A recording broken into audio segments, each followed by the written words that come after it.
And welcome to Touch Base Daily. My name is Ron Foster, and I'm here live with my buddy in crime, Mr. Chris Edwards. What's Yes. up, sir? How you doing? What's going on, buddy? What's going on? How you doing today? Nothing, man. I'm good. I'm back. It's been quite a while. I think what was the last show that we did together? It was back in November. The last show was Thanksgiving. The Wednesday before Thanksgiving.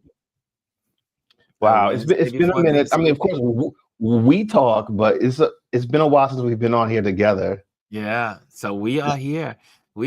So so much. We're going to talk politics. We're definitely going to talk about the farewell address for President Joe Biden. It was so moving. What a warning. I mean, he was not being. I'm so glad he did that. Yes. So glad. Here's the thing, though. The one thing that bothers me about him and these Democrats. Why do you wait till the last minute to raise the warning flag? Like, this is what you guys should have been doing from the very beginning. I see. My thing is, again, with Biden, I felt like you have the bully pulpit of being having the presidency. He could come on live. Yep. He could have came on live many times like that and say, you know what, a special, go on TV and go nationwide and do an address or a conversation with the community and share it. He had the opportunities, and Democrats need to stop being so formal. Everything is about being the good guy, following the rules, doing this right, doing that right. We're going to have a panel discussion about that, about the farewell. Also, we're going to talk about Altadena, California. They had some. The winds weren't as strong as they thought they were going to be last night. But they did have strong winds, but they died down this morning. They reduced some of the flag warnings. So wonderful. I know we have, we talk about the LA and everything, all the fires that are out there, but I just also want to make sure we highlight Altadena because so many people don't highlight Altadena. And it's interesting how many types of people live in Altadena, even though, I mean, it's considered a Black community, but a lot of former NFL player that lives there right now. And it's amazing. So there's wealthy Black people that live in Altadena, and there are working class, everyday folks doing their thing, living their lives. But nonetheless, it's still a Black community. It's a mixed community, but it's majority Black. So we'll be talking about that. And again, I'm still going to be putting the call out to anyone that knows any photographers that are seen that can bring back some information to us. I think I can hear your TV, Chris. You have your TV on? Wait, I can't hear you. Hold on 1 second. Okay. Chris is doing something. I think it's on my end. You probably hear me, but just hold on 1 second. I hear. I'm going to mute myself so I can fix this. Focus on, and then we're gonna have our Gwendolyn. She's in the backstage. She's gonna come on in a moment, and I know Elise is taking a break from social media, so she might be on. She might not. Depends. We'll see. So that's where we are. So let's do some welcomings, and I see in the building, Tommy Tom was in the building. He had to escape and run out. Good mornings, he said to everyone. And then we have also the wonderful Hannah. She is in the building, but she is in the building. We have the great and marvelous good morning to Miss G. I'm getting your feedback. There we go. I'm back. I'm getting feedback from you. All right, hold on. Yeah. Rashawn is in the building. She says, good morning, Ron and Touch Base Daily family. I see it's Mr. Adrian here. Omar is in the building. He says, hey, y'all. Hey, all. And Adrian says, okay, Chris, looking ready for CNN. I got my Don Lemon Studios going. No, his is yellow, right? And yours is purple. We have Derek in the building. Much better. No feedback. Okay. All right. Perfect. Okay. And if anybody here needs feedback, let us know. We can make the adjustments. And Chris is in his new Yes. studio. I'll talk about that a little bit.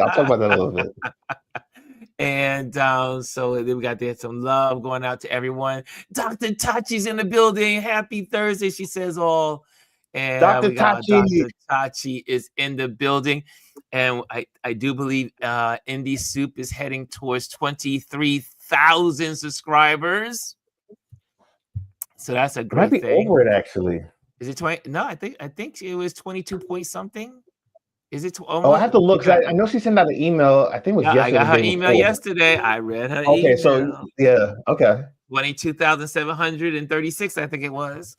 So crazy to me how fast that network has blown up. 23,000 on the Indie Soup Network. We are proud.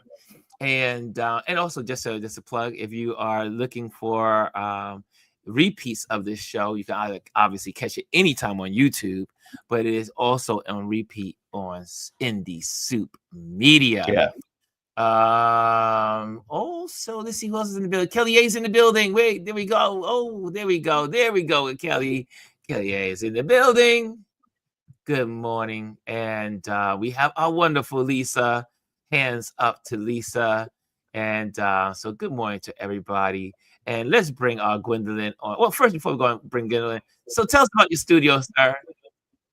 So listen, one of the things I've always wanted to do since I started doing all this was to have a dedicated space that I can actually come and work and just feel comfortable.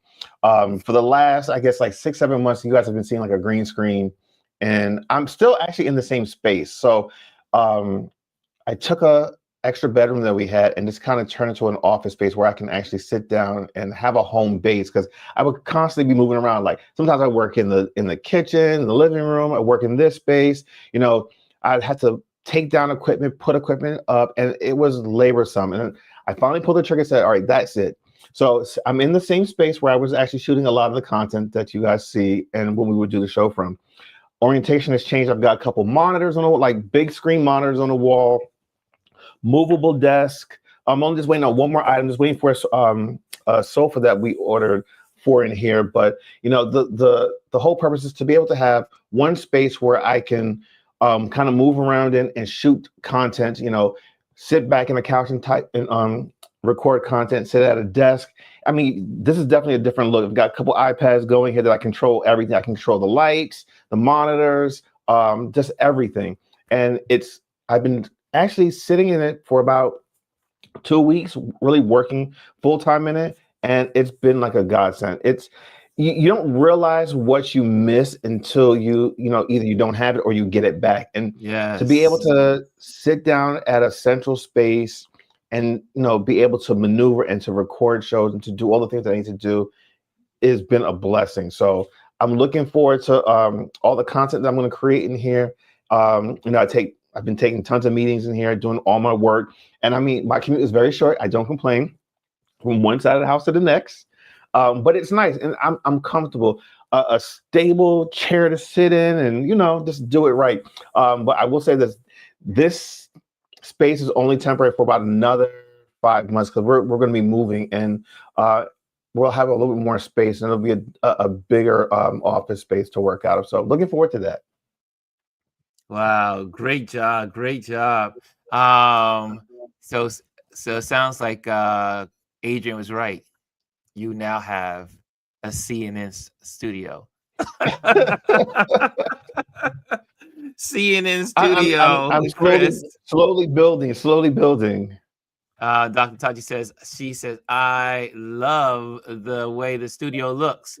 And so also that's for you. Hey, Rashawn's in the building. What's going on, Rashawn? What's up, Rashawn? We always say hello to Rashawn. She's just greeting to everybody else.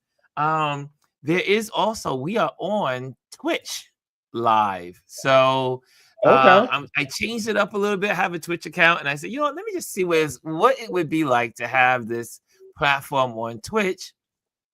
I don't know what it looks like. I'm still trying to figure out how to get on my own account it has a screen here, but it seems to be blank, but it says I'm live. So I don't know exactly what's going Well, you on. know, working out all the kinks. That's all it is. You know. Oh, okay. It's watching now, and I'm looking over there. So hopefully, people in Twitch can see that it says "Welcome to chat room," so people can chat. And so I'm on Twitch, and I know Twitch is a gamers platform, technically, but there's also some other stuff there on Twitch. Like Yeah, there's there was tons of stuff over there. wonderful DJs on that platform that do their music, and so we're there. We're on Twitch. Hey, you are twitching. Oh, we're twitching. I love it. Thank you, Dr. Tachi. So we are twitching, and also to reach a new audience as well. So there's people out there that that are younger, more technically inclined, and I would like to get to know them. So, well, you folks in Twitch world, I'm twitching, and I'm glad to be a part of the twitching people. So, all you computer geeks and all the gamers over there, reach out, and I'm just looking at you and see if you guys are there. Okay, she said I'm on Twitch for the DJs. Yes, see, give me. And the music is great. Like I was listening to a DJ last night, and it was absolutely good music. I was like, oh wow, great music. I don't think I've ever been on Twitch. I know Twitch and I know the platform, but I don't have an account and I've never been on it before. I need to go check it out. I'm surprised you don't have a Twitch account. I know. You know, there's so many different platforms out there, and that's another thing. You know what? I'd love for us to spend an episode talking about other platforms because you know, part of my business is managing social media and doing media for other some other clients. And one of the things, especially in the political space that we're in now, I'm looking for alternatives for Facebook and for Instagram and for Threads. And we can start to talk about that. You know, everyone's been doing the big migration from X over to Blue Sky, and that's a great platform. Here's a little sneak peek. Blue Sky is actually developing a photo sharing app that's equivalent to Instagram that's going to be coming out later this year, within the next few months or so. Nice. I read an article. It's on TechCrunch. It came out yesterday afternoon. I forget what the name of the I forget the name of it, but we can talk about that because I think that you're going to see lots of mass exodus from certain platforms because of their political views and what they're doing right now. We're now moving into what I call the social media scramble. Yeah. Things are going to get shut. I mean, the whole world is going to be shook up. Because one, you have TikTok that may be going away on Sunday. That may be its last straw. Sunday could be the end of TikTok. And here's the thing, though. But let me just comment on that. Even if it doesn't go away, people are going to flock away from it because the person that is rumored to be in talks to purchase it is Elon Musk. Yeah, Elon may be buying TikTok. So yeah, I mean, he's a great destroyer of platforms. Yeah. They say Elon might be buying TikTok. Dr. Tachi may know more about that stuff. She said, I heard about that. This is truly about to be at the age of the new apps. The legacy apps are not cutting it anymore. Yep. That's right. That's right. Well, let's bring on our Gwendolyn. She's in the building. Dr. Tachi, if you want to come on, you're more than welcome to as well. You are more than welcome to just scan that code, or if you want me to send it to you, I can do that as well. Good morning. There's Miss Gwendolyn. I was in the midst of what? Before you go, there was a question. I want to throw it out there because Lisa said, are you guys in favor of the TikTok ban? I don't care about it. I mean, I don't either. I don't use TikTok like people use TikTok. I really am. Yeah, I'm neutral. Here's the thing. We don't care, but there's a whole economic industry out there that care. The people, their livelihoods are based off of TikTok. Yeah. And you know, when that closes up, you're gonna have a lot of angry people. Ooh. Well, can I just add on to that? In terms of putting all your eggs in one basket. And we talked about this last year, Ron, on one of your Wisdom Wednesdays. You have to diversify because at any point, since we don't own any of these platforms, it could be here and then it could be gone. Yes. So people need to start saying, okay, if you do have a business or you're a content creator, musician, whatever, think about where you're putting your art, where you're selling your skills, your wares, whatever, but don't put it all in one place. Now, my daddy always talked about move your money around. Don't have it all in one bank. There you go. There you go. So, I'm with you. I'm with you on that one. But you caught me in the midst of rearranging my home office. Oh, really? I was what like, are you doing over there? It is Thursday. I forgot. I'm a little behind. Like your new time is not on my calendar. Oh, but I'm working on my calendar. No, but wait, this is the original time. This is the original time. That's right. Just go back to that old calendar you had. Need to put Ron on the calendar. But my book came in yesterday. It did. My book came in yesterday. That 100 live streaming and digital media predictions that Dr. Tachi contributed to, came in last night. Oh, that's the book. Did I know that? Yes. Could you put that book up there again? Put the book up. Put it up again. 100 investing. 100 live streaming and digital media predictions by Ross Brand. This is the 5th edition. Okay. And it is chocked full of great, I'm going to say creatives and those in the media who are predicting what the future looks like. So it got here like at 5:30. Now, Amazon, I don't know why people don't want to ring the goddamn doorbell, but it was sitting there since 5:30. I didn't get it till 9. Just not like y'all don't believe in ringing doorbells. Like, no, they used to. It depends on who the driver is. Yeah, because they used to ring the doorbell. Yes. So, even in apartments, they would just go, they knock on the door, boop, boop, boop, and then move off and run off or whatever. Yes. Man. So we'll be reading that. It's a collection of, short essays. So we'll be reading that today and finishing moving this around. So wow.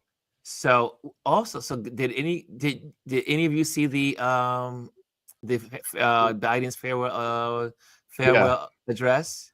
Anyone want to say it? Anyone want to share anything about it? I watched it on Don Lemon's network. Yeah, I was there. I thought it was, Biden is that type of guy. Like he's going to give you like that impassioned speech. I thought he spoke well. All the naysayers, he's not well. Isn't that like he proved them wrong again last night? But then also what I loved was that turn. It was a 2-part type of speech where he gave a grim and dark warning of what is coming. And like I said in the very beginning, I wish that he would have started talking about this when he was running or when Kamala was running. Why are Democrats so afraid to speak the truth? Why? I don't understand. We are on the cusp of something truly horrific, and that's not trying to be alarmist at all. It's the truth. These people that are being quote unquote confirmed. Project 2025 is in full effect, people. Full effect. Yes. Full effect. And these people are going to be confirmed. All of them. Yep. So I haven't watched. I'm stepping away from TV for all of the good reasons, but I'll pick up highlights here and there. Oh, I don't watch it either anymore. I know, right? I think about those confirmations. At this point, a part of me doesn't understand why we do this dog and pony show. Because you can ask 1,000 questions. We all know these people are, morally bankrupt and they have no ethics, no integrity, have paid for some stuff. And no matter what questions are going to be asked, they're going to get in there anyway. So why are we doing this? Like why waste that time? I don't get it. It's like a waste of really good time and energy. It's just and money. And money. What you got to do? Because no matter what is said, you're putting that person in there anyway. So don't put it. Yeah, exactly. Exactly. Like, I don't get that part. But I will say this in terms of the little bit of news I get. Like I give myself like maybe 30 minutes to get some highlights. And I know we talked about women's rights being rolled back, and already in Oklahoma, there's a guy who's introducing 2 marriage bills. Yeah. 2 that would make it hard for you to get a divorce. Yep. or give you tax credits if these are your natural born children in the marriage. Because, having a mother and a father in a home is best for the children. Okay, I've had both of my parents, and call me a unicorn. God bless me with some really amazing parents. However, I have seen some parents that you sticking together for your kids, it's not helpful and it's not healthy. Nope. It's not. So this idea of forcing someone's religion into your marriage and just we have a very, very long journey ahead of us. We got a journey ahead. We got a journey ahead. So, Chris, what was the thing that really stood out for your listening to Biden last night? I'll give you mine in a little bit, but I wanted to hear what you guys had to say. But it was I thought it was intense. I thought the stark warning, the fact that you've got 3 men that are going to be standing on right next to the podium when Trump takes the oath of office that are worth over $1 trillion. And of course, that Doge, I don't even know what you call him, office. It's supposed to be trying to cut $2 trillion. Yes. Between three men, half of that is what they're worth. Yeah. And the fact that he said, listen, democracy is not in the government's hands anymore. It's in the people's hands. If we want to have a democratic society moving forward, we can't depend on our government because that's not what it's about. These 3 men want to wield power because they have money. It has nothing to do with we the people or we're doing this for the people. They're doing it for their other rich friends. The first thing he's going to do is roll back the taxes so that these guys can continue to earn more money. Let me tell you something. Elon Musk right now, if I've heard correctly, he can't even go back to to Europe because the moment he steps foot into like England, they're going to arrest him for interfering into their elections. Yeah. Okay. He's trying again, but think about the audacity. He's trying to pay off people. They're trying to now. Not only has he influenced American politics, Elon Musk, by putting $250 million into Trump's campaign and all the other rich people that have put money into his campaign. They are all now trying. They are also trying to influence all the other elections across the globe. They're trying to affect the people in Germany, also in you said in Great Britain, or you want to call it the British Kingdom, the British Parliament and stuff. But so it's just amazing that how these folks are. They're ruthless. Yeah, and it is my tongue is twisted today. Oligarchy society. Yeah, and that's where we're heading. And people are about to get a rude awakening. I mean, you look at what's going on in Russia, and you say, okay, things ain't happening here. Listen, Putin is invading other sovereign nations. All right, Trump's thing is like, just let them have it. Okay. Trump is over here. He's not even in office yet. He's saying, you know what? We're going to make Canada a 51st state. We are going to rename the Gulf of Mexico to the Gulf of America. We want to take back the Panama Canal. Like, sir, what happened to Make America Great and lowering, quote unquote, grocery prices? Oh, now you can't do that because it's not possible. So instead of doing that, let's just go take some other countries. Yeah. What the F? Lisa Seriously. Also, Trump can't go to over 30 countries because he is. Thank you, Lisa, for that. How will that work? Because he is a convicted felon. Criminal. He is the first president in the United States to have that label, convicted felon. He couldn't even work at McDonald's. Yeah. Okay. Make it make sense, as they say. Make it make sense. But yet still, he can control everybody. Let's see here. Let me go here. I wanted to share something that was this was really good from Rachel last night.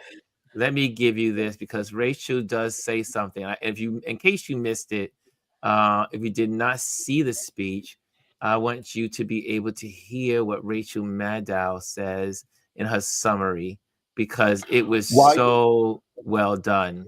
While you're pulling it up, just for those that still do follow the news and media, Rachel Maddow is going back to 5 days a week, Monday through Friday, for the next 100 days. She's going to document the first 100 days of his presidency.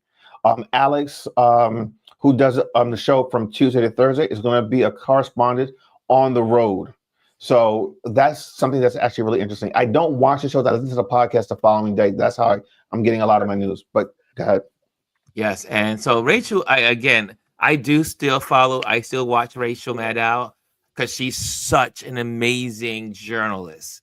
Yes, there are very few that can compare to her studies, her team of people that go out and get all that information, and then she comprises it into. She takes her historical knowledge and she fuses it with what's going on currently. So, and then breaks it down so that the common person can understand it. So here's a little clip from the folks at MSNBC. This is from their page. And let's go with Rachel Maddow after the address. And can you hear it? No. Accomplishments in writing ahead of the speech. So maybe this speech is going to be for something else. Maybe this is going to be a warning. I did not expect it to be this stark. As you said, he said, tonight there is an oligarchy taking shape in America. Dangerous concentration of power in the hands of a very few ultra wealthy people, a tech industrial complex that poses real dangers. He talked about a tide of misinformation and disinformation enabling the abuse of power. Not just saying misinformation and disinformation are bad on their own, but why are they there? They are there to enable the abuse of power. He talked about the free press crumbling, which put a shiver down my spine, and then talked about how truth is being sacrificed for lies for the purposes of power and profit. So this is important because he has essentially decided not to brag on the way out about what he did. He did a little of that, but really he's taken this last moment to say, here is what we've got right now. And this is why. This is not just dangerous because it doesn't sound American. It's dangerous because this is what they're doing to you with this oligarchy, with this concentration of power, and with what they're doing to the press and the truth. And that is stark and sober. And like I said, it put a chill down my spine. I think he's correct. And I'm glad he took this time to say it. Joy. Yeah, this struck me as two speeches. The first speech you could say is that's so Biden. Biden is a true nostalgia candidate in a way that Trump is as well, but they're nostalgic for different reasons. I mean, he genuinely believes, if you've been paying attention to Joe Biden over the last many years, he genuinely believes in the American project, full stop. He believes in all of the rose-colored glass ideas about America, and he will always lead with that. And he did that for the first half of the speech, talking about the Statue of Liberty, giving that moving story about the people who built it, and then sort of closing with that as well. But that second part of the speech, to Rachel's point, that was the speech. Because Joe Biden, while he is a nostalgia politician, he also in some ways is an aggressively progressive politician in a certain way, in that he really does believe in recentering what could be called America first. He believes that if you're going to have the AI industry, it needs to be in America. He really aggressively believes in repatriating some of this sort of internationalized commerce that has really hurt the working class and bringing it back. And he's actually proven it. He's done it. He stood by the unions.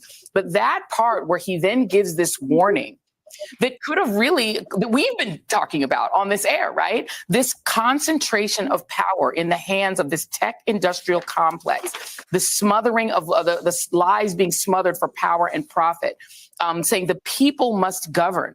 Essentially saying that this thing that he loves so much, this America, is literally being essentially stolen by the oligarchs who've tried to do it before. And he talked about having to bust the trusts after the Gilded Age. And he did reference Eisenhower, because Eisenhower turned out to be right. We have been consumed by a military-industrial complex that feeds on war and feeds on the pain of war and on the cost of war and makes the Pentagon unassailable, its budget. But now you do see this concentration of power by tech oligarchs who have seized control of our politics and are about to have an office in the Eisenhower building in our capital, that are about to essentially co-run this country with the incoming president. Biden is not a radical, but it's going to strike, I think, a lot of people on the right as that being a radical thing for a president to say. But it needed to be said, and it needed to be said from the Oval. Yeah, that was, there you go. So what do you guys, let me tell you, I like history, and it was amazing that, and there was another platform that they actually show Eisenhower's speech about the rich people of the Gilded Age. And we've been here before. However, and the thing about American history, if you really dive into it, again, is these cycles. It's these cycles of people that keep coming back. It's like you have Reconstruction, where you have all these, after slavery, you have Reconstruction, you have all these folks, Black folks are gaining prestige, and they're becoming senators. They're taking position in government, and they do that for 8 years. And then after that, then you have what's called Jim Crow in the fight against it. So now you have the first Black president that came to the leadership of America. And then he was there for 8 years. And then you come up with a backlash, which became Trump. So, however, hopefully this backlash is not going to last as long as Jim Crow, which lasted almost 100 years. But people are about to see something our generation has never seen before, and our children have never, ever witnessed, other than if they read a book. And we thought we would never see again. Yeah. We thought it was behind us, but we are heading for a rude awakening. Here's our wonderful Dr. Dachi and Elise. Hello, ladies. Hello. How goes it? Happy New Year, Doctor. New Year. Yes, Happy New Year, everyone. In the building. But I mean, you guys can chime in. I mean, I just thought the speech was necessary. I am so glad it wasn't hokey dokey. You know how sometimes Biden could be hokey dokey, kind of like, I'm thinking about how my father did this, and my mama did that, and but this was a true warning. And yeah, we can say he did it too late. Yeah, he should have gone on there earlier and done it. He could have passed the torch earlier. I mean, there's a whole lot of things that the Democrats did wrong. They did wrong. But this is where we are now. And it's something to think about as we begin to go forward in this new year at 2025. We have this the inauguration next week, which I will not be watching. I am not adding any numbers to how many people are watching the inauguration. I am going to be there's some programming on Martin Luther King that's going to be happening. I'll be watching that. But it's just, America has no idea. Only people that know history have a glimpse of what's coming. Absolutely. You're absolutely right. It's like, I'm on a fast. So that includes social media. But I saw your email today. And so I said, well, let me check in, because I'm sure it's about what Biden said last night. And I think we have to clearly understand that he's absolutely right. And that when we look at the scheme of things, he's like, well, maybe you hope that it doesn't last as long as Jim Crow. It's going to last. The damage is going to last, I would say, at least 50 years. 50 years. At least 50 years, because of the damages that can be, because people don't think about the big picture of the damage. It already started with the Supreme Court. Those ones are going to retire, and he's going to have younger, crazier people on there. And that's going, and unless they change and give them some kind of limit on how long they can be there, we're talking about a good 40, 50 years in the court. 50 years.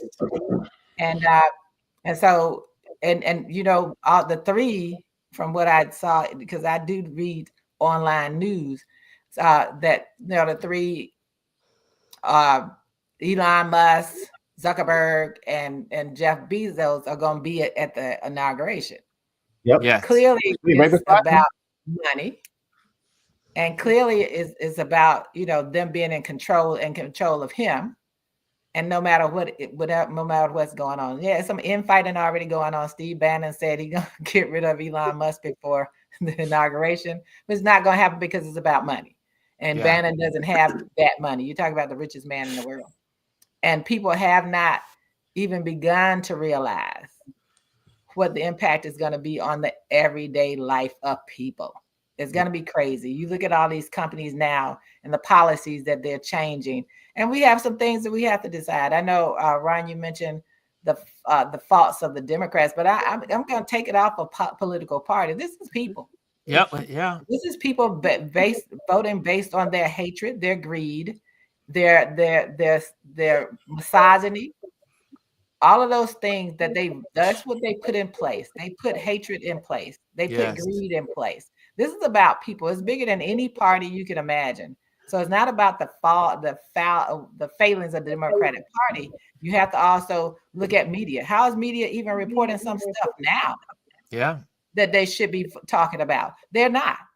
They're not. Yeah. These were Democrats that had some of the things going on, especially these people who've been nominated. The media would be ripping them apart. You can only find it with Joy and Rachel. Yeah. We are like the people of America.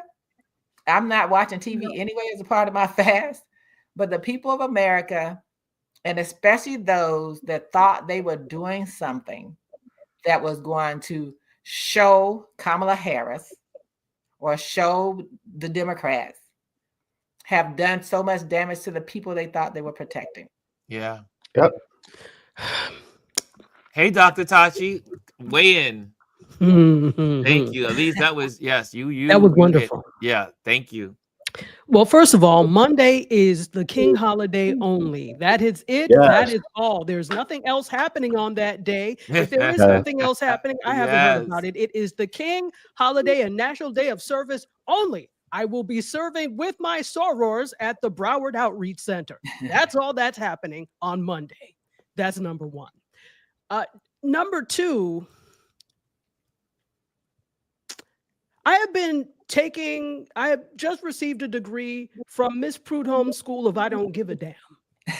So they can do what they like. Listen, I am truly I listen. And obviously, when you live in a certain space, you live in a particular culture and country, it is to your advantage to pay attention to what's happening.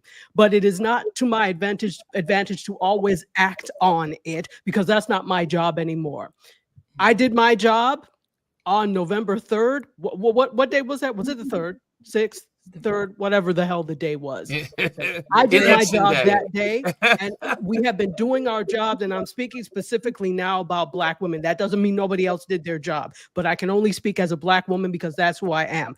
I did my job then. It is no longer my job to try and save people from themselves, especially people who refuse and don't want to be saved. And so I'm done. I'm not doing anything else when it comes to that. Obviously, I'm in an organization that prides themselves on social action. So, of course, when you live, as I said, in a particular culture, in a particular country, you should care about it. But my care level has significantly diminished. I think it's always the people, people were surprised when people popped up and said, we're not doing anything else. Well, what will we do? What about you? You will be fine. Take my Southwest points and take the 416 flight to hell. I don't care what you do, but I'm not doing anything. And so I think also with regard to the speech, now I read afterwards, I did not watch it. But with regard to the speech, I think as you said, Ron, he said what needed to be said. And what I'm starting to see is the surprise and shock and awe by people on the GOP that now people are finally like, go to hell. I'm not doing anything. This is what's happening. This is what needs it. We know we cannot be friends. I think there is a shock and awe because the people on the side of right, and I'm going to say it, this did not boil down to people voting for their candidate. This boiled down to dictatorship and dismantling of democracy against the side of right. There's no other way to put it. And so since you chose your side, as Ozzie Davis said in what's that Spike Lee movie? Jungle Fever. Now, if you excuse me, I do not eat with whoremongers. I take myself and get up from the table and leave. So I don't know if that's the answer you were looking for, input, but that's what. No.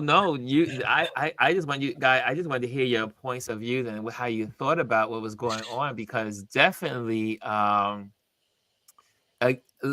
noticed that a lot of smart people are saying, look, they're getting their wagons together, as in their communities. Like you'll see the Native Americans are getting their community. Black people are getting their communities. Spanish people are getting. Now it sounds like everything is becoming more dividing, uncoupling, but that may need to happen for people to get their people together and get it in order, get their house in order before they can combine and do collaborations. And may I also add that there was a clear message also that was given to particularly people of color, but let's just say Black people, that even people that are supposedly in the same boat, that are people of color too, not everybody, but some of you voted on the side of wrong because you somehow thought you were above and better. That's fine. Don't worry. We see. And so if we see that we're now trying to organize amongst ourselves, it's because you showed us we didn't mean anything to you. And again, I am saying not everyone, but there were some who did. But that sentiment has always been there in terms of somebody being on the very bottom of the poll. And usually it was us. And so now when you had the chance to say, you know what? I'm not different. I'm just next. Let me vote not only for in terms of other people, but for our best interest. You chose to vote and act against that. But it has always been this way. And that is because people, whether it's immigrant communities, whether it's communities that are people of color, whether it is communities that just happen to be financially strapped, right? Mm-hmm. They tend to try and align themselves with the oppressor or the person or the people in power because they somehow think that doing that makes them more appealing, that they're somehow more clear because, and you know what I mean by clear, that somehow you're more clear because you vote on this side or because you act with them, because you denigrate others. But so Ron, to your point, I think what you're seeing in terms of a reorganization is okay. This is the last time. Thank you. You've shown us who you are. We believe you. Now we have to organize amongst ourselves. Yeah. And one of the things it all brought me back to after the election, brought me back to one of the things that Malcolm X said after he came back from Mecca, and other people wanted to help. He said, first we got to go inside and to have our conversations and organize ourselves. And in doing so, it may sound harsh to some people, but we have to tell them they have to wait outside until we get our stuff together. Mm-hmm, we can't invite them in because what we see now is the caste system in America alive and active. Yes. Where everyone, and when you go back and you look at every immigrant group that has come in and white women and poor white people have all shown that they agree with the top that the Black American in particular has to stay at the bottom, no matter what. And that's how the structure of our caste system is, that Black Americans who are descended from enslaved people are the ones that they have to keep at the bottom. And that's because of their own shame. That's because of their horrible history. But that's what we're seeing alive and well. Because even when you look at some of the data, and I looked at some of the data after the election, and I looked at how even indigenous people and their voting increased for him. Yeah, across the board. which was very interesting that increased, especially after, the outgoing administration had done so many things to try to help and support them. So, but it's like Dr. Tati just said, the clearer you are, the more you think you align with other people. And one of the things that I have been talking to with my friends and family lately, and I consider you all my friends and family, is that understanding that there's no group in America outside of rich white men that have not benefited from the sacrifice of American Blacks. Mm-hmm. Now, everything that they have opportunity for came from the fights, the struggle, and the death, the literal dying of Black Americans who fought so they could have those rights. Yes. And they didn't write it so that, it excluded everyone. It wrote it so that anyone who was underrepresented had opportunity. So if you come into this country, and I don't care where you're coming from, you have the right to come in this country because of those people. You have the right to do those things because of those people. And the people who built this country, this country was built on the backs of, everybody wants to malign and think, and the top has made you think that you're better than. Mm-hmm. I just wanted to remind people of that this country, the opportunities that the least of them have, and we're all in the same bucket, and they're convincing you that you're not, have, is because of those sacrifices. And we keep not wanting to remember that. And it started, as Rob mentioned, it started in Reconstruction when those Black politicians were in office and gave everybody the opportunity in America to have a free public education. Yes.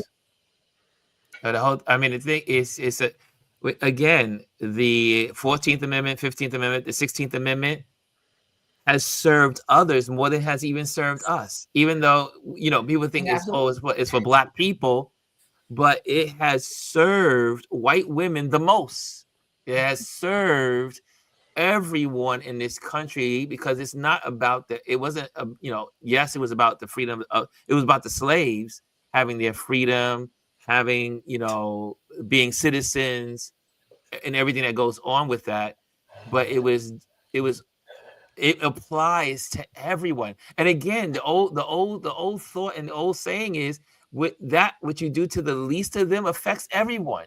Mm-hmm. So you take care of the poorest people in your society.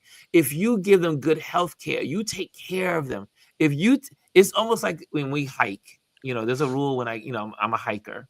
Well, I used to be when I was in shape. But when you hike, if you are leading the hike, which I've led the hikes, you are not concerned about the people that are the strongest and the healthiest and that are with you in the front of the hike. You're constantly talking to the person in the very back. How are you doing? How are you? How's your air? How's your muscles going? How are you feeling?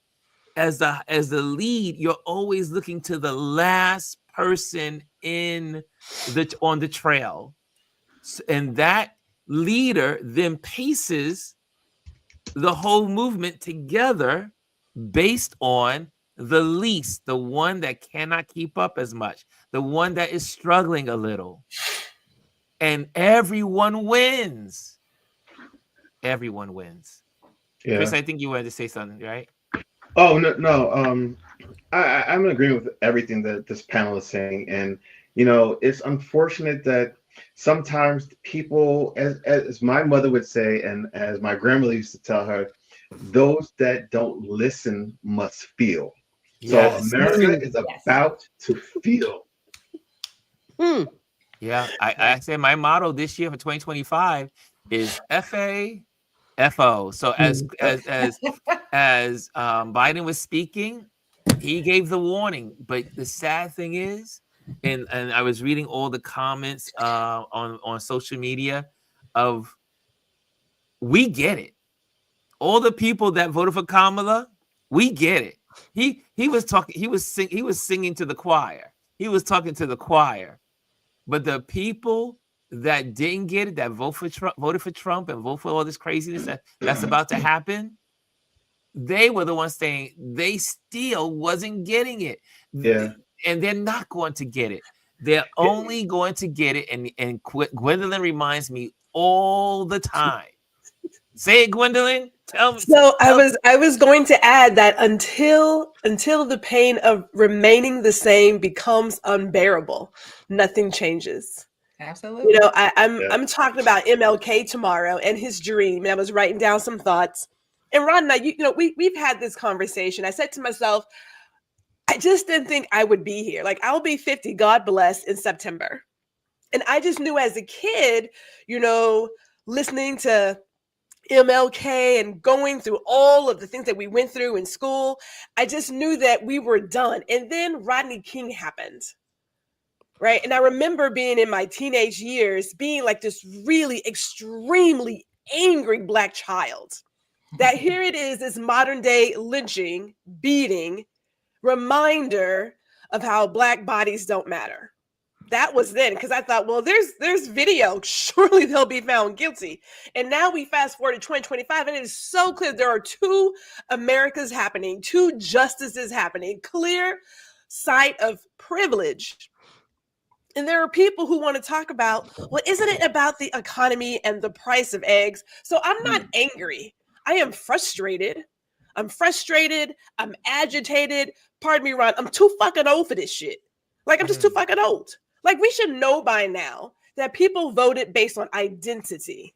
Either they were Caucasian, but they at the bottom, but they still get privilege, or they have this proximity to, or it's the idea of a woman being in the lead. Like, it was about how they identify. And people vote against their best interest every single day. Can I just add on to that?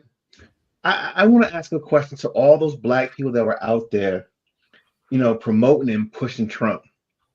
And then also a lot of these Black politicians that was, oh, I love me some Trump. Where the hell are you now? You ain't in his cabinet. He ain't talking about you. You ain't shit. Yeah. You ain't shit. He's treating you like the field nigga that you are. And let's keep it real. You don't see Tim Scott tapping his dance now, and you don't see the other one. You haven't heard from them since election day. You have not heard from them. Because they serve their purpose. They were not considered for cabinet positions. Nothing. Yeah. I think he nominated maybe like one or two. There's one people. One Black guy in the cabinet, and he's at the very one that Reagan put him in, and that is Hub. The same thing he did with housing. Ben Carson. That's where he put Ben Carson the last time. Ben Carson, only Black person. It's housing. Well, he wasn't the only Black guy. Low income housing. Yeah. They don't, because that's all they're good for in their eyes. But you can only do the Black issues. If it's not a Black issue, you're not going to get. But the thing is, even that is not even a Black. Even though America thinks it's a Black issue, it's not really a white issue because most of the more poor people are white than Black. People. We only make up. Only make up 13-15% of the population, right? Okay, we know that, but the narrative is urban equals Black. Yes, absolutely. So it doesn't matter what we know the truth to be. Remember, they operate off of their own sense of truth, alternative facts, right? They've said this since the beginning. So they operate off of that. We can sit and see, this is why I don't explain things to people. The same Google and everything that's available to me is available to you. So I'm not doing your work. People who are really sincere, I may guide you someplace, but I'm not doing the work for you. So when I see people arguing on social media, well, here's the source. To hell, don't stop giving them the sources. They have fingers, and if they don't, there are other ways to get this information. So this is why I don't explain things to people, because at the end of the day or beginning of the day, at the top of the hour, they're still going to believe what they like anyway, no matter how many hard facts. Oh, well, facts can be twisted. They're still going to believe what they want anyway. So this is why that movement over there thrives, because you've got a bunch of daft, uneducated wastes of skin who don't reason. This is how you can pull people into movements, because they don't reason and they want to be led. And they want to believe. They want to believe what they've heard, right? So, I mean, it started when they were like, oh, the welfare queens, and all of a sudden you saw this Black person. And I used to ask Black people, I said, when you hear poor, what's the first vision come in your head? I promise you that you didn't look at it wasn't a white person, but those are the ones that the larger percent of the people who are poor. I said, but that's what your mind, they've been trained your mind to think. Yeah. And so as they're standing in the line with their EBT card, and living in Section 8 housing, they still think that they're somehow not in that pot of people. Yeah. But come next week, they're gonna find out. They're gonna find out all of that stuff. And he told them before the election, he told them standing on a podium, he said, I don't care about you. I just want your vote. That came out of that man's mouth. Yep. And they still vote. I just want your vote. I don't care about you. and so you were willing to take somebody who told you, I'm like, Dr. Tachi, I don't care nothing about you, but I just need you to vote for me. And if Dr. Tachi go out there and vote for her, then that's on her. Why are you using me as an example? Because you know, because y'all both educators. She's just looking to her fellow educator. But it's just like we have to. What I find is like we have to stop being reactive. We have to stop being baited by people. There's a lot of clickbait out there. A lot of people trying to bait you into stuff that's irrelevant. What we have to do now is figure out we have to stay focused. We can't worry about when they go to the oh my God, I don't believe. We don't care because I believe it. Go ahead. I don't know why you don't believe it. And then when people go, you know, I've heard people that same garbage they said before. Give him a chance. He had a chance. He had 4 years before. There you go. And he left a deficit that Biden cleaned up, where he put a Muslim ban in place. He did that. He showed you who he was. Now you say, oh, give him 4 more years to tear it up. Biden is walking away with the best economy ever, the lowest unemployment rate ever. He saved us from COVID. I mean, what more do you want? You want a pound of flesh on this man. Also, I'm sorry, Ron. Well, also the fact that when we look at what he tried to do with a student loan forgiveness, think about that. It's just God bless him. That people they fought him tooth and nail. It's out of spite because they're like, well, if I had to pay or I paid for mine, you should do your one. It's the bootstrap theory, which never works because what you've told us, America, is that we are supposed to go to school. We are supposed to get an education and then good things will follow. Okay, well, that's not the opportunity for everybody to pay out of pocket. Oh, well, we have these loan programs, but because we told you to go to school, so now here's a way to pay. Predatory loan programs. They're very predatory, exactly. But many people don't come from a background that they may be first generation in college. Their parents, so they just want them to do better. So their parents are like, well, as much education, as much as you have to take, do it, we'll make it work. But they don't know the whole backstory of how predatory these things are. So now you get into a job, you maybe didn't know, but a school promised you that you'd be able to get a fabulous job in underwater basket weaving with a PhD in it. Now you're $100,000 in debt. And there's no way with your job in underwater basket weaving that you will ever pay that back. So you are asking for a little bit of help, but they're fighting you tooth and nail. Well, guess what? Now I can't contribute to the economy by buying a home. I can't buy things. So you're shooting yourself in the foot because you don't want to see people win. That is at the bottom of it. You don't want to see people win. But here's the thing to add on to that. If when you took out a loan, all they asked you is to pay back that loan and nothing else, a lot of people would be able to do it. You are only paying the interest on these loans. You're not even paying the principal. When I sat there and looked at some of my past loans, student loans, if I was paying, say, $400 a month in student loan, do you know only $5 or $10 was going towards the principal? Yeah. The rest was interest. And and I have to say, Ron, I don't mean any harm, but thanks to Ronald Reagan. Thanks to Ronald Reagan. Yeah. He's responsible for so much when it comes to college education and charging people for certain things. Thanks to Ronald Reagan. And then what they didn't pay attention to, and we got to, they don't understand, Project 2025 is alive now. Yeah, it's gonna hit them full force. Thriving. And they want to get rid of that. They want to reduce Pell Grants. Poor white folks, y'all forgot your children use Pell Grants. Yeah, you forgot your children using Pell Grants.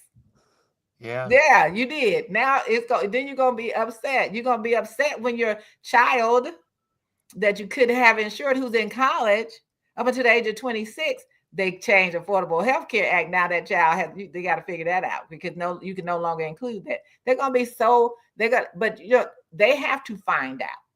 They have to realize. You gotta feel. They gotta feel it. What they also need to understand is the group of people that they all hate on so much. We are the most resilient people in America. Yep. We will not be all right. We will not die. We will be all right. We know how to be more. As my grandma said, black how people. we doing it? When they come looking for us and asking us questions on what we can teach them, we ain't got nothing to say. We don't have no help. I can't help you. Right. We will, and that's the whole thing. Is I'm a true believer. And when I'm listening to Biden last night in his speech, I just sat there and said, we've had very, and he's not to say he was a perfect man, but we've had, people don't understand. When you look over the presidencies over the decades and decades, the 250 years of America almost, and there's some cool presidencies, but decency, people that are just decent, is a rare thing, even in the American presidencies. When you look at the history of some of these guys that were, Andrew Jackson and the Trail of Tears and all these people that were they were vicious. Some of these presidents were vicious, angry, nasty, mean, conniving men.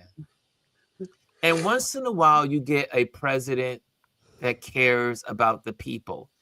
Not so much because they're so, that's maybe that's like their I love the people, but they saw the greater good in preserving the country, but doing it in a way that was civil. Right. And Biden, people can say a lot about Lyndon Johnson. Remember, Lyndon Johnson came from the South. He came from the segregation people, but he was moved to do the right thing, right? And but also, like someone I read in a documentary, is that yet the civil rights movement, he did the right thing with the civil rights movement, but he also knew that there were millions of white people that were going to benefit from it. Absolutely. But there's always an undertow motive. Yep. And I won't paint Biden as a miracle worker or some amazing president, but I'm going to miss decency. Yeah. And no one can say that Biden is not a decent man. They can say he's flawed in some of his judgment. He may have gone and done some things that he wasn't supposed to, as in stayed in, because he's a traditionalist as a senator and a man of the institution. But he had a good heart. And so when he was doing his farewell speech last night, you go over the last 4 years and where we've come since the pandemic and where we were as a country. Mm-hmm. And you think about, I can't still, I don't know what it is because I had to pay my student loans, every one of them, every dollar, every penny. But there were what was the number? I think it's is it 50 million or was it 500 million? I think it's 500. Oh, no, 50 million Americans. That's the number. Got their student loans forgiven. But he tried to do it for many more, and they fought against it. And what they don't realize, he had to create legal ways to get them and do it in pieces to get these folks their. What they didn't realize, what he was liberation of doing that. was trying to enhance the economy, because when people would have gotten those loans forgiven, they would have had extra income to invest into It's for the homes, economy, into the stock market, into just the general market by buying products. Now that you've stifled them, people don't have that money, that extra income to do those things. But a part of it is like, it's still the psychology of it all, right? Yes. So when you think about it, the picture they paint is it paints, especially for white America, is that when he's speaking about that, he's not talking about us. He's benefiting these other people. Yeah. And that really is what sticks in their head. When on the other side, this man who's coming in, who's saying he's going to look at even loan forgiveness for civil servants. Yeah, who deserve it. Like teachers, they deserve their loan forgiveness because they're in a battleground with little pay. Dr. Tachi, we know that. Even if you're in a university, you're not getting paid a lot of money to be in there. Unless you're somewhere else and you writing a lot of papers. But our talent far surpassed what they could ever pay us. I know. And so when they think about it, it's how psychologically they've been groomed to think about who benefits from these things. And they've painted it so that white America, especially poor white America, doesn't understand that they benefit from it. And they don't understand what they're losing. Because the rich person is going to overshadow it. Lyndon Johnson made the best statement about this. He said, you can steal the money out of a poor white person's pocket by just simply telling them there's somebody that they're better than. Yeah. And that's exactly what they've been told. They're told that there's somebody that they're better than. And so you fight all of this stuff. You fight it tooth and nail, not knowing that. Look at the people who he's appointed. So many of these people who he talked about, cabinet members, these people have tons and tons of money. You don't have any money. They don't care about you not having money. So they're going to cut anything that has to do with you. It's not going to affect them. It's not going to affect them. And, I've been watching the confirmation hearings because, I'm that nerd. I want to know what's going on. I want to know who these people are. But I look at, it's just, to me, so disturbing where we are. But I know why we are where we are. So I know we're going to survive. I know we will survive.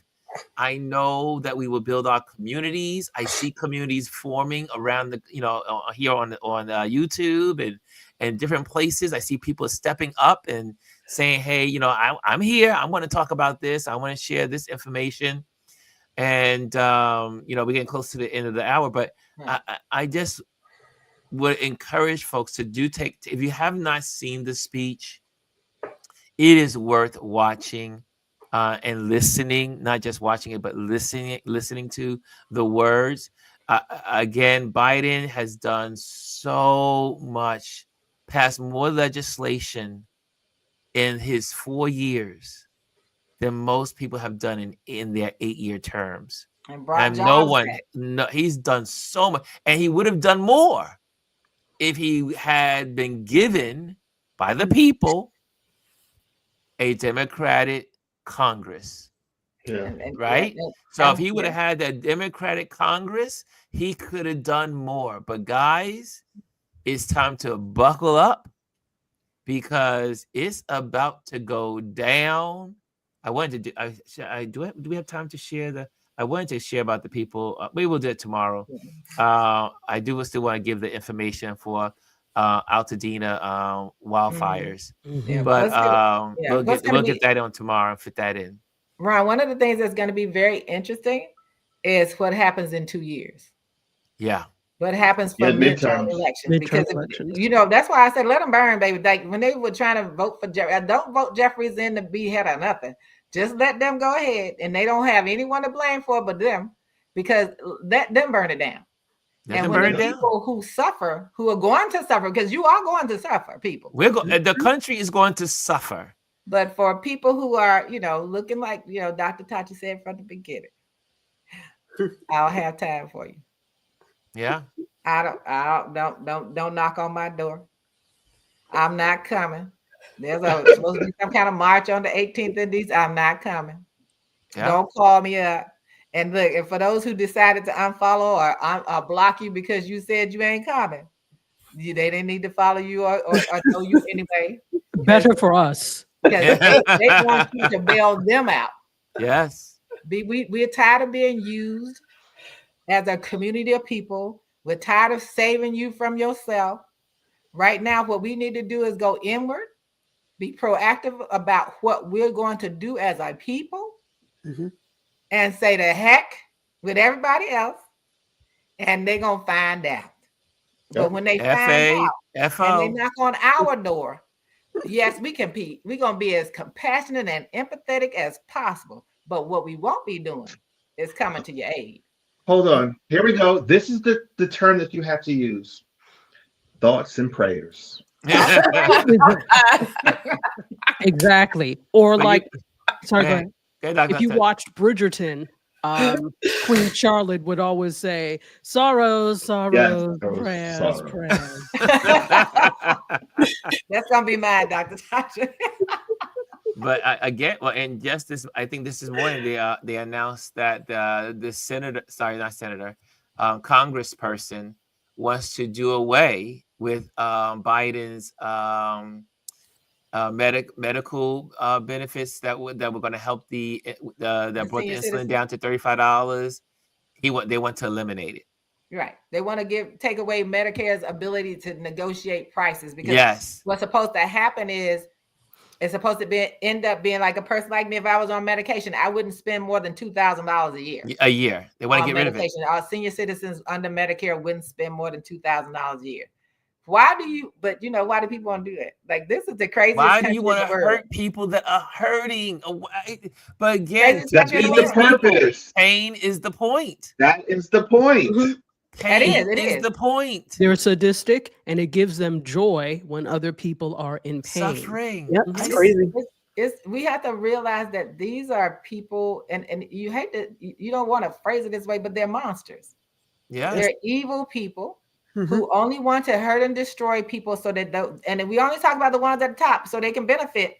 Yeah, and everybody else, even the ones who serve in Congress, because they don't all have that kind of money. They're destroying them too. They're destroying their access, their descendants' access to things too. They're just too stupid and caught up into, as Gwendolyn said, their identity politics. To realize that it's about them too. And so that's the part we have to pay that we can't worry about, because we've always been tough. They've always put us over here, and we're gonna keep going. We're gonna keep going. We're gonna keep eating. We're gonna go work on these gardens in the back. We're gonna do whatever we have to do. And I say this to everyone: make sure that even if you saving every $5 you get, make sure you got cash in your house. Cash on hand. Cash is king. Because unless you got some gold, just make sure you got cash on hand. Because when they start attacking all of these systems and your machine's not working, you got to have something to survive on. So just make sure you got some cash and have some cash. Octavia Butler warned us all.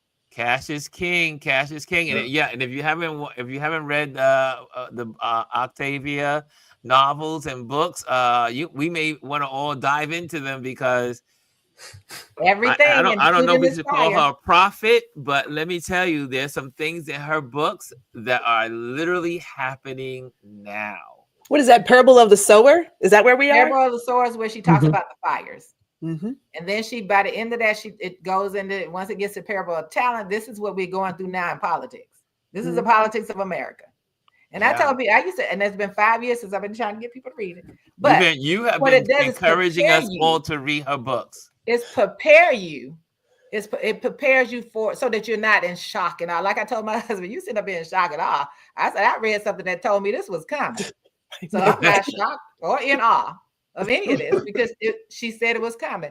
It prepares you to think about, what is it that I need to have in place so that no matter what happens, because technology breaks down, technology gets hacked, banks go down. You know what I'm saying? So all of those things happen.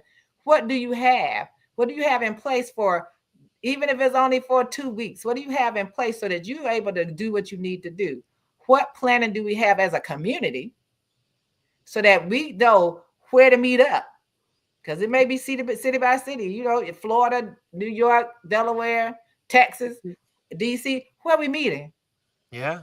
When stuff go a little crazy. When stuff goes awry, we got to figure this. We as a community, and again, the communities, we got to figure out where do we meet? Is there a meeting spot in the country? Are there several places that we're going to meet? Are we meeting in Vermont? Are we meeting?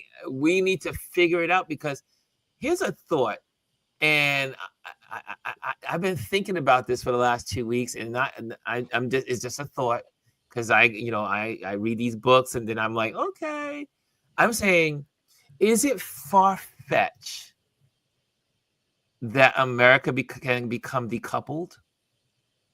Absolutely. That states will begin to just say, you know what, we're not part of the United States any longer. If California did that, most of America would fall. Yeah. Well, California supports, I would say, 90% of the rest of this country. So when you got congressmen saying, oh, we're going to put stipulations on any type of relief, you know what? I'm going to stop giving you money then. It's right. Exactly. And guess what? A lot of your food comes from here. So you don't have to eat. No problem. That's so true.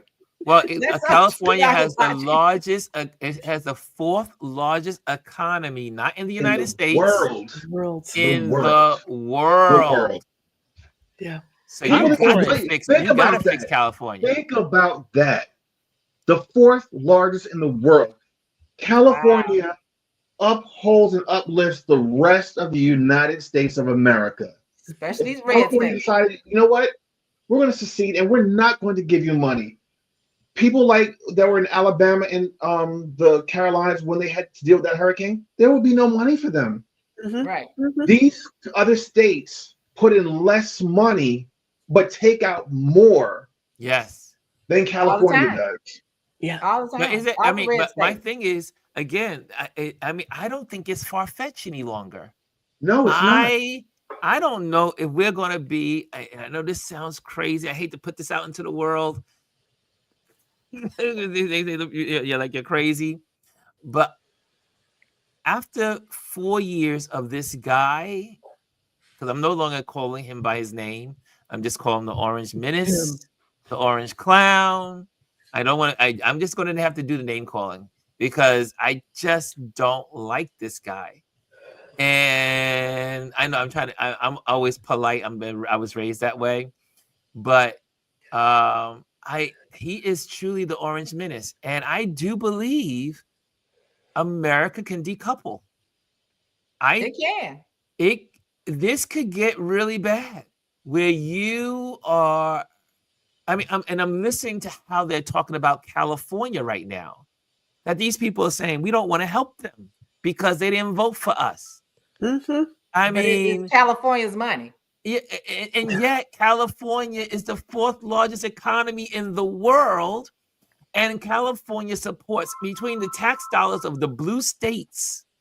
The blue states put money into the coffers. Yep. The red states take money out.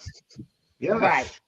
Yeah. And so my thinking is that, will it come a day in this country that Americans will say, in these states that are paying lots of taxes to go to the red states that hate them, will say, you know what? You don't want to help us in our problems. You don't want to help us. California's going to need a lot of help.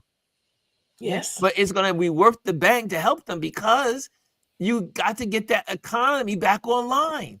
Because I was in a networking meeting last night, and some really smart people, and we were looking at how does this affect the country? Because if they cannot restore those areas, you're going to lose lots of workers. Those workers are going to have to migrate. Some will stay in the state. A lot will leave the state. A lot will move to Nevada. A lot will move to Texas. A lot will move to these other places. And you're going to lose, again, like other countries have had, brain drain. Yes. all of the labor from the middle class workers that can't just buy a new home because this is their legacy home. Their mortgage is paid off. They didn't have the insurance. And that's a whole nother what topic. happens to all of them? You know, what happens to all these people? So again, Capitol Hill doesn't care. It's an interesting thought. I just want to leave that little thought in your head. Is it possible that America could decouple? Can I just say something really quickly? I think that, yes, it is possible. And especially when we look at California and the discourse that is around the fires and what's happening and how it's the fault of the fire chief because of X, Y, Z, and just all sorts of stupidity that really don't have anything to do with the things at hand. Anything. This probably would have happened regardless who was it. So this has nothing to do with it, but the blame game. Yet, it's really interesting. Texas, when it was your fault that hell froze over and all your pipes were bursting, people were willing to help and nobody said anything. Florida, when the whole West Coast was decimated by two God-given earth hurricanes in the same spot necessarily, people were helping. Nobody said anything. Right. But now it's their fault because they happen to be on the side of right in terms of things. Now it's their fault. But because you all are trash cans that voted for a certain place, it's okay. So I'm just looking, especially as a media person, and looking at how looking at the discourse around those states that supported the dismantling of democracy against those that did not, and how willing people are to help them in times of crisis. And I think the other thing is too, there is a blame. What people don't realize, and not to turn it to the whole California thing, but people don't realize that everybody who lost was not wealthy. So there's this concept that California is all actors and celebrities and everybody there is rich. That couldn't be the farthest from the truth. They constitute a very small percentage. I don't even know if it's 1%. 1 or 2% of the people that live in LA are wealthy. Exactly. But we think that, so there is also, I think, less of a willingness to help and feel sorry for people who they believe are of means. So that's the other end of the story with that. Although it's interesting, if they're of means and they live in Texas or Florida, then there's sympathy. Right. Go figure. And and Dr. Tachi, I thought about that as well, like when they criticize California. So you look, there's technology that you can implement that keeps those waters from flooding these places. Nobody's saying, why doesn't Florida have it? Nobody's asking Florida, why didn't you do something to make sure that doesn't happen? And because it's done in other countries, there are things that they can put up in place that will keep things from flooding, but no one comes for them. Nobody. But in California, you want to do it because you don't like how they voted. You don't like how, and you say stupid stuff. They're so stupid. And they're going after her because she's a black mayor. And the thing is, she does not have jurisdiction on the other places that have fires. But that's the media. It's how the media spins. It's the media, how the media words it. Yes. How they focus on celebrities who this lost is why we have nationally. To not watch and use our power to dismantle them. And every one of the other mayors outside of LA whose areas were impacted by fire are all white.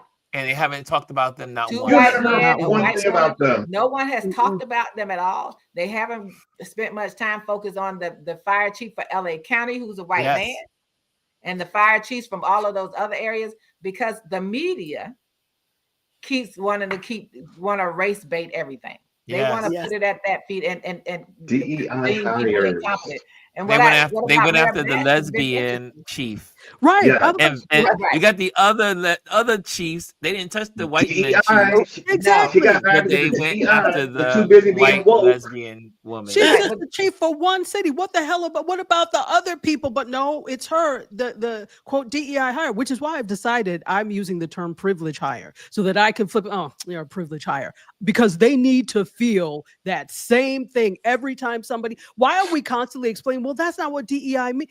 They don't have the smarts to understand that. They don't care. They won't. So stop explaining to them. They're privilege hires. That's but all. I think in that same vein, though, why don't we say what they say it means?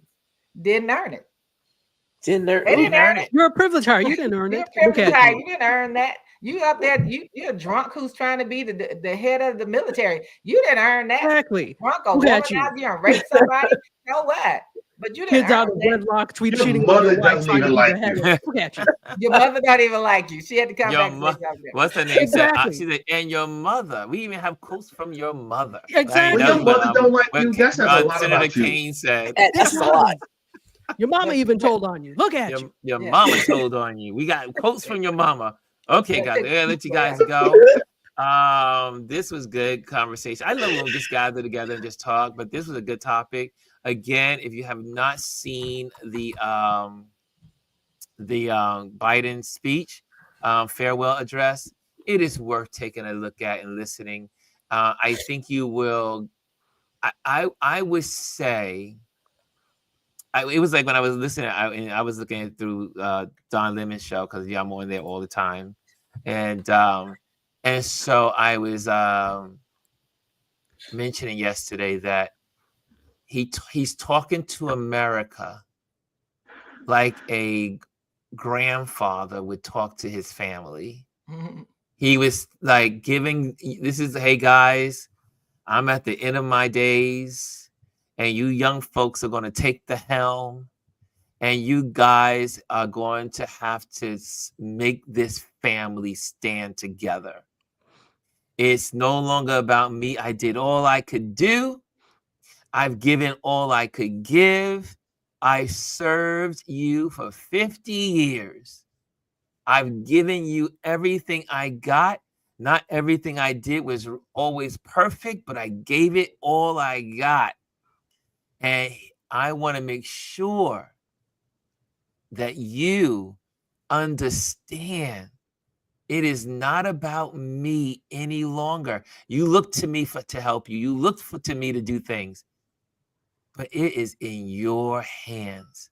The country is in your hands. If democracy will stand, it's because you decided to make it stand. But if you decide you don't want democracy, it will no longer stand. And this family worked very hard to keep it together. But it's up to you now. I was like, wow, that reminded me of some of my, I've read some of the Bible books and chapters and stuff. And I was like, wow, this is like so, when people tell you what's important at the end of their life or the end of their term or the end of whatever they're doing, and they're going to leave. You're like that person that's retiring from the force, or that somebody that's retiring from the school board, and someone's retiring from city services. They're like, I did all I could. It's now your turn. Do it. And do it well. I can't do it anymore. It's up to you now. He actually said that. It's up to you now. It is. It's up to America. Man, I was like, so Joe, I would have voted for you if you were hooked up to a machine. I'm going to miss Joe Biden. I'm going to miss him.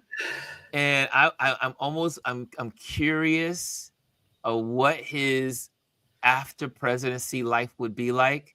I don't think there's anyone that can ever compare to Carter. Mm-mm. Carter did something that was masterful in his retirement as a president. But I will say people do not give Carter now they do, because history now shows what an amazing president he was. Mm-hmm. And it was the Republicans and the Reagan and all those folks that painted him out to be bad and this and that, and then they were working they were undermining him in the Iran hostage crisis, right. And they were manipulating and say, you don't release, we got you. You know, they were doing all kinds of stuff behind the scenes, just like what's happening with this election. Same thing. Same thing. They do you? I mean, obviously, we got the news that there's a deal, and you know, for the hostages and the Gaza host, you know, Palestinian conflict. But guess what, guys? We all know that as soon as Netanyahu left his meeting with the senators and the congressmen, where did he go right after that? Mar-a-Lago. You can bet that they held this up. Let's save this conversation because this really can go deep. Let's save this. So I'm just saying, you know, and because people are talking about who gets. We only got one president at a time. Absolutely. And so anyway, they're working on it. Anyway, I have to say how proud I am of Michelle Obama. Oh yes. Facts. How proud I am of Michelle Obama. Michelle said, I ain't got time to deal with none of y'all crazy. Said, I'm telling you, I'm not coming. She's like, I gotta sit next to who at this funeral? No, yes, yeah, I'm not sitting next to that Negro, that orange crazy man. I'm not sitting next to him. I'm gonna let Barack smell all of that and have She was like, I'm out, and I'm not coming to that inauguration. I'm like, I'm with her. I say everybody should boycott. I think every person that voted against him should just boycott. I don't think no one should view it, look at it.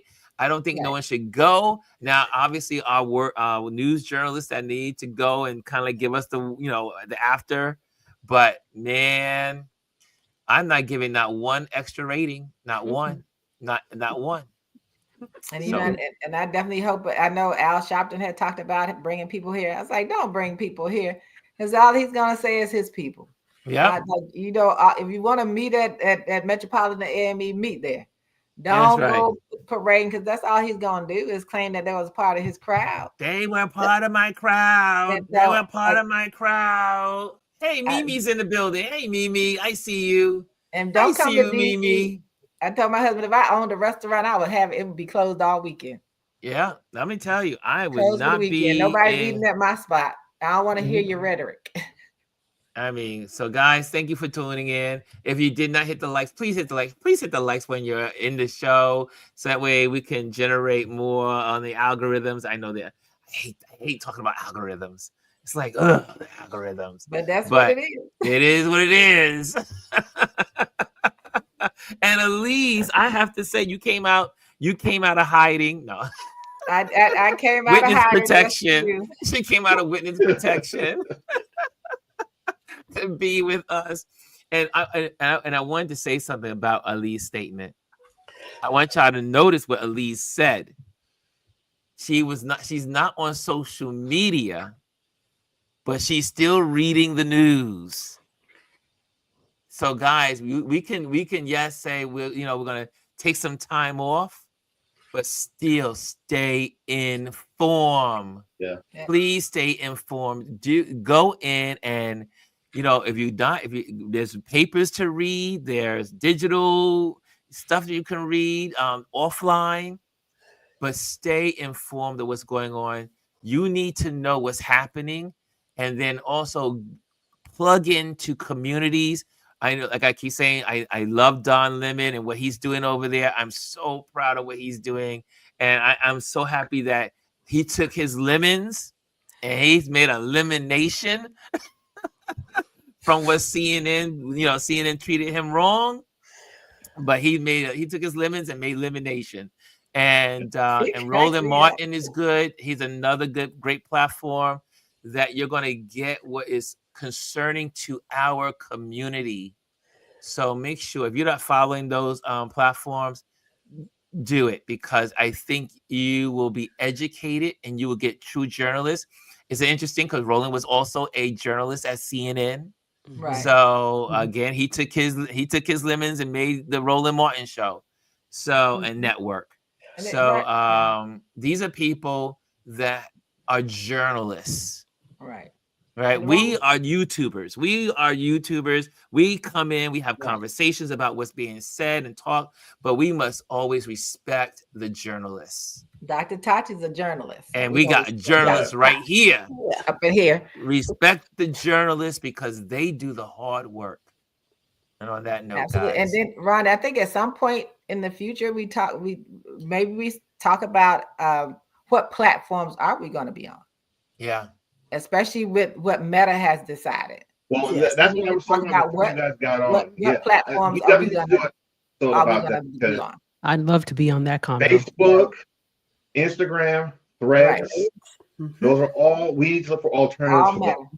I'm looking for alternatives. I have all, if you have not noticed, some of you, if you go to where's my little barcode? Where's my little QR code here? So you put it out. I didn't want to cover up our faces. But if you scan that, it will take you to my link tree and you will see my fan base account. If you are interested in looking at fan base, which is I think is another platform that it could it's got a lot of kinks in it still that I think they need to work on, because sometimes I'm like, Dr. Tachi knows what I'm talking about. And I'm like, come on, guys. You guys got to, over at Fanbase, you got to work on the basics. But I believe they will do it. So my thing is, because I think they realize the importance of their platform and that they could do something. They could really make something beautiful and big over there. So I'm over there now. I do postings every other day. I share there. I have some of my links to my YouTube channel. So there's a bunch of stuff there. There's some teaching there from my platform. So, but I say get there while it's small so you can grow with the platform. Does that make sense? Really quickly, I just think we need to get out of monolithic thinking when it comes to platforms and looking at Black people as a monolith. I'll leave it there. There you go. So, and yes, let's try to. I hear you, my dearest. Let's look at a lot of platforms because we need to decouple from these platforms. And like I said, Facebook has its purpose. I know that's where my family lives. All my old friends live. That's how I connect. It's like the obituary on Facebook. Facebook is the obituary because it always tells you when people's dying and people are, being born or whatever. But it's the obituary for all your old time friends. So maybe that's what Facebook would just become, the obituary for us social media folks. But each platform should have a purpose, and we need to like Gwendolyn said. We need to diversify and designate each one for what it's used for. But let's build communities with the people that are building community with us. And I hope we talk about it, because even though you say it can be the obituary, we have to decide what we need to disconnect from, period. Yeah. Because what we tend to do is to keep supporting those things that abuse us. And we have to decide, do we want to continue to fund people who abuse us and can care less about us, or do we cut off their benefits? Yeah. As long as we benefit them. And so we have to think about, that's why, and then I'd love to hear Dr. Tachi talk about places and we can go to, and so that we can diversify and we become more aware, because I'm not aware of all of them. So we can become more aware of those places, because we have to stop allowing ourselves to be used the way we are, because we are a large representation on those platforms. Yes. Who could care less about us as people. Amen. Okay, guys, we're out. Love you all. In the last, or should we have any last word? No, we already said it. So, guys, again, look at the speech and the address, and we'll see you tomorrow. Tomorrow is another day. We'll be here tomorrow at 11 o'clock, guys. Join us. Spread the news that we're back, so that way people can know that we're back. So call, text, do that. Invite people to the audience so that they can bring their perspective. The more people in this community, the more we learn from each other, more perspectives. So to me, it's not about all the numbers. It's about all the minds and the mindsets and the brains that will be in this community. So let's all learn from each other. Okay? All right. Okay, guys, we're out of here. Thank you so much.